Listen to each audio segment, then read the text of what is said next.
என்னுடைய இது மற்ற டேன்டி நடத்தணுங்கிறது எங்களுடைய கோரிக்கை இல்லைங்க. அது வந்து இல்லை. என்னை பொறுத்த மட்டிலும் இன்னொரு ஏஜென்சி தேவையில்லை. ஏறக்குறைய 25 வருஷம் 30 வருஷமாக அதே தேயிலை பறிக்கிறாங்க. அவர்கள் தான் தேயிலை கொண்டு போய் ஃபேக்ட்ரியில் கொடுக்குறாங்க. அதே தொழிலாளர்கள் தான் தேயிலையை வந்து அதை பச்சை தேயிலையை வந்து ஃப்ரை பண்ணி அவங்க தேயிலை மாற்றுறாங்க. அதனால் அவங்கள ஒரு கூட்டுருவா ஒரு சொசைட்டி மாதிரி ஃபார்ம் பண்ணிவிட்டு நடத்துறதுக்கு அதுக்கு ட்ரைனிங் கொடுங்க. அதுக்குண்டான பயிற்சி, அதுக்குண்டான நிதி ஆதாரம் அதை கொடுக்கலாமே தவிர மீண்டும் வந்து இன்னொரு ஏஜென்சி வர வேணுங்கிறது அவசியமே இல்லை. அவர் கூட்டு பண்ணி இருக்கு இல்லைங்களா? இப்போ இதே வந்து காரையார் பகுதியில் காணியர்னு இருக்கிறாங்க. ட்ரைபல்ஸ் வந்து உற்பத்தி செய்யக்கூடிய பொருளை வாங்குறதுக்கு சொசைட்டி இருக்குல்ல, அதே போல் வந்து இவர்களையும் வந்து நீங்கள் வந்து கூட்டாக வந்து தேயிலை பறிக்கிறதுக்கு அவருடைய தேயிலையை வந்து தேயிலையை மாற்றுவதற்கு பச்சை தேயிலையை மாற்றுறதுக்கு உண்டான பயிற்சிகளையும் அதுக்குண்டான நிதியுதவியும் மாஞ்சோலையிலே செஞ்சால் போதும். அவ்வளோதான்.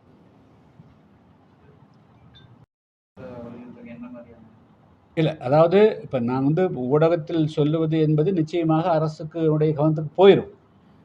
இப்போ அரசு வந்து ஒரு என்ன செய்யலாம், இந்நேரம் வந்து வெளிப்படையாக வந்து இப்போ நான் இந்த 1997 மாஞ்சோலை தேயிலத்தோட்ட தொழிலாளர்களுடைய பிரச்சனை மட்டுமல்ல, தமிழ்நாடெங்கும் இருக்கக்கூடிய தேயிலத்தோட்ட தொழிலாளர்களுடைய வாழ்வுரிமைக்காக போராட்டிருக்காரு. எங்களுடைய கருத்து என்னங்கிறதையாவது வந்து இந்த அரசு கேட்கணும். அவங்களுக்கு வந்து ஏதாவது வந்து உங்களுக்கு என்ன சொல்யூஷன் சொல்கிறீங்க அப்படிங்கிறதையாவது வந்து கேட்கணுமில்ல. அந்த கருத்தை நான் சொல்வதற்கு முன்பாகவே அவர்கள் வந்து ஒரு துணை இயக்குனர் போட்டு ஒரு அறிக்கையை வந்து நீதிமன்றம் சமர்ப்பித்தால் அது என்ன நியாயம்? நாங்கள் டிஸ்கஷன் இருக்கிறோம். நாங்கள் தொழிலாளிகளுடைய பிரதிநிதிகளோடு வந்து தொழிலாளி 10 தொழிலாளியும் கூட கூப்பிட்டு மாஞ்சோலையில் 10 தொழிலாளி வா. இதே அமைச்சர்கள் யாராவது அங்கே போகக்கூடாதா? எல்லாரும் வாங்கம்மா வந்து உட்கார், என்னதான் அவங்களுடைய பிரச்சனை, என்ன செய்யணும்? அவன் மூடிட்டு போகிறான். இங்கே போகிறீங்களா வெளியே இருக்கிறீங்க? வெளியே கொண்டு போய் எங்க வந்து இப்போது மாஞ்சோலை என்பது ஒரு அடையாளம் இருக்குது. அவங்க கீழே மணிமுத்தாறு விட்டு கீழே இறங்கிட்டாங்க. நீங்களாம் போய்க்கிறீங்கள, கீழே இறங்கிட்டாங்க அப்படின்னா அவங்களுடைய கதி என்ன? யார்? இப்போ நானே எப்படி பண்ண முடியும்? 100 ஃபேமிலி தென்காசிக்கு போயிடுவாங்க, 150 ஃபேமிலி திருநெல்வேலி போயிடுவாங்க, இன்னொரு 100 ஃபேமிலி தூத்துக்குடி போயிடுவாங்க, இன்னொரு 50 ஃபேமிலி விருதுநகர் போயிடுவாங்க. இப்போ அதான் போயிடுவாங்க. அந்த ஃபேமிலி ஒருங்கிணைக்க முடியுமா? ஒரு வில்லேஜ் ஆஃபீஸர்கிட்ட கையெழுத்து வாங்குறது எப்படி, தாசார்கிட்ட கையெழுத்து வாங்குறது எப்படி, பேங்க்கு போகிறது எப்படி, யாரால் ஹெல்ப் பண்ண முடியும்? It is impossible. அவங்க ஒரு கம்யூனிட்டியாக இருக்கிறாங்க. இன்றைக்கி வந்து ஒரு பகுதியில் வாழ்ந்துட்டு இருக்கிறாங்க. அவங்க ஒரு அடையாளத்தோடு இருக்கிறாங்க. அவர்களை அங்கே வச்சு ஒரு பிரச்சனை தீர்வு பண்ணுறதுக்கும் ஆளாளுக்கு ஒவ்வொரு இடத்துல இருக்கிறதுக்கு 2 வித்தியாசம் இல்லையா? அதனால் எங்ககிட்ட அவங்க கருத்து கேட்கறதுக்கு என்ன தப்பு? அந்த தொழிலாளர்களுக்காக பாடக்கூடிய பிரதிநிதிகளோடு இப்போ இந்த அரசுக்கு பேசுறதுக்கு என்ன தயக்கம்? வெளிப்படையாக கால் கொடுக்கலாம்ல. கூப்பிட்டோம், நான் என்னை கூப்பிட்டோம், இன்னும் 2 சங்கத்தை கூப்பிட்டோம். என்ன சொல்கிறீங்க? அங்கே கூப்பிட்டோம், தொழிலாளியில் 10 தொழிலாளி கேட்கட்டும். அதுக்கு பிறகு இந்த அரசு ஒரு முடிவு எடுத்தால் நல்லதாக இருக்கும். திணிக்கக்கூடாது. காவல்துறை வச்சு தொழிலாளர்துறை வச்சு எதையும் திணிக்கக்கூடாதுங்கிறதா. இது ஒன்றும் இதில் வந்து அரசுக்கு ஒரு கௌரவமோ வேறு ஒன்றும் இதில் பாலிடிக்ஸ் பண்ணுறதுக்கு யாருக்குமே ஒன்றுமே கிடையாது. நத்திங் டு பாலிடிக்ஸாக அரசியல் பண்ணுறதுக்கு 500 ஓட்டை வச்சுட்டு யாருக்கு என்ன பாலிடிக்ஸ் பண்ண முடியும்? அது ஒன்றும் கிடையாது. அதனால் யாரும் இன்னும் வந்து அரசுக்கு வந்து யாரும் சரியானதை எடுத்து சொல்லவில்லை அப்படிங்கிறது எனக்கு தெரியும்.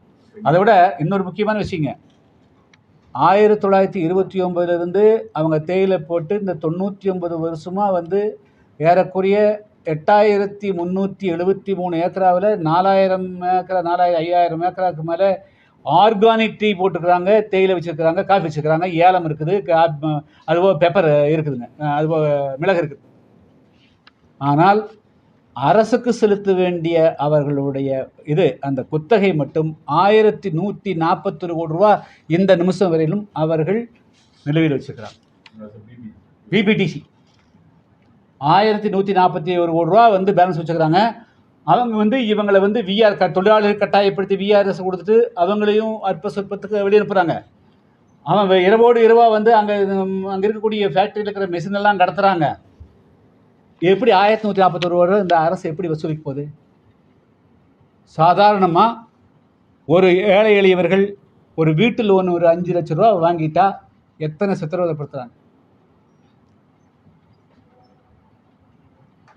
ஆனால் 1141 ரூபா இந்த அரசாங்கங்கள் இத்தனை எப்படி வந்து அவங்ககிட்ட பேலன்ஸ் விட்டாங்க? அவங்களை எப்படி நீங்கள் வந்து அவங்களுக்கு வந்து விக்கெட் பண்ணுறதுக்கு விடுறீங்க? அதனால் எந்த காரணத்தை கொண்டும் பிபிடிசி நிர்வாகம் தமிழ்நாடு அரசுக்கு செலுத்த வேண்டிய இந்த 99 வருட குத்தகை இதனால் வரையிலும் செலுத்தாதுக்கு அபராதத்துடன் சேர்த்து வாங்கணும். அதுவரையிலும் எந்த காரணத்தை கொண்டும் மாஞ்சோலையிலிருந்து பிபிடிசி நிர்வாகத்துக்கு உட்பட்ட ஒரு நட்டு போல்ட்டையும் கூட எடுக்க விடக்கூடாது.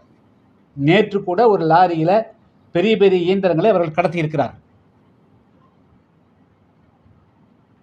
யாராவது இந்த இந்த வந்து அப்படி செய்ய முடியுமா?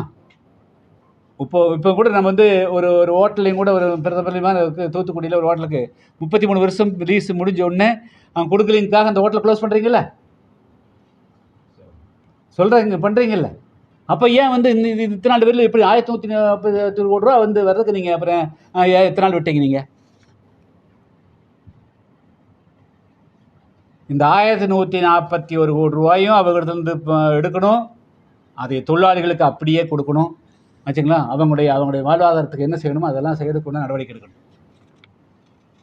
நீங்கள் சொன்னீங்க தொழிலாளர்களே சொசைட்டி மாதிரி ஃபார்ம் பண்ணி அவங்ககிட்டே கொடுத்துறோம், பட் அவங்களுக்குள்ள ஏதாவது ஒரு காசு வந்துடாதா அப்படின்னு சொல்லுவாங்க. இல்லை, பக்கத்தில் வந்து மூணாறு டாடா எஸ்டேட்டில் அது தொழிலாளிகளை பங்குதாரராக பண்ணுறாங்க ஆச்சுங்களா. இங்கே பக்கத்தில் கைத்தாறு பக்கத்தில் கூட்டு பண்ணின்னு ஏறக்குறைய 50-60 வருஷமாக கூட்டு பண்ணியாக பண்ணுறாங்க. கைத்தாறு பக்கத்தில் ரொம்ப அற்புதமாக பண்ணுறாங்க. அப்போ பழங்குடி மக்கள் வந்து அவங்க பொருளை உற்பத்தி கொண்டு வந்து தேன் உற்பத்தி பண்ணுறாங்க, மிளகு உற்பத்தி பண்ணுறாங்க, கொண்டு வந்து அவங்க பண்ணுறாங்கல்ல. இந்தியா ஃபுல்லாக வந்து அது மாதிரி பண்ணுறாங்க. எத்தனை இப்போ மீனவ மக்கள் வந்து பண்ணுறது இல்லைங்களா? 95 வருட உழைப்புக்கு போனஸாக கொடுத்துக்கலான்றீங்க. 1141 கோடி ரூபாயை அந்த 1141 கோடியும் சேர்த்து கொடுக்கணும். 1141 கோடி ப்ளஸ் அந்த தோட்டத்து இது தோட்டத்தை யாரும் பட்டா போட்டு கேட்க இல்லைங்க. யாரும் பட்ட வளநிலத்தை யாரும் 99 வருஷம் வேண்டாம் ஏசலாங்க. அவங்க வந்து அதில் இருக்க விரும்புகின்ற வரையிலும் நீ ஒரு 5 ஏக்கரா போட்டுக்கோ, அதில் போட்டு இது இப்போ இந்த ஏக்கரா வந்து ஏற்கனவே தேயிலைங்கிறது இப்போ மாஞ்சோலை எடுத்துட்டா ஒரு 300 ஹெக்டர் ஒரு 1000 ஏக்கர் இருக்கும். 4 மணிமுத்தாறு எடுத்துட்டிங்கன்னா ஒரு 1000-2000 ஏக்கர் இருக்கும், ஊத்துட்டு தான் இருக்கும். அந்தந்த பகுதியில் வாழக்கூடியவங்களுக்கு அவங்க ஒன்றும் மீண்டும் எக்ஸ்பென்ஷன் பண்ணல. இனிமேல் புதிய வகையில் எந்த காடுகளையும் அழிக்கக்கூடாது. தேயிலையாக இருக்கக்கூடியது தேயிலையாக இருக்கட்டும், காஃபியாக இருக்கிறது காஃபியாக இருக்கட்டும், ஏலமாக இருக்கிறது ஏலமாக இருக்கட்டும். புதுசாக ஒன்றும் பண்ணல. இல்லை, அதாவது நான் வந்து ஜூன் மாதம் 8ஆம் தேதியே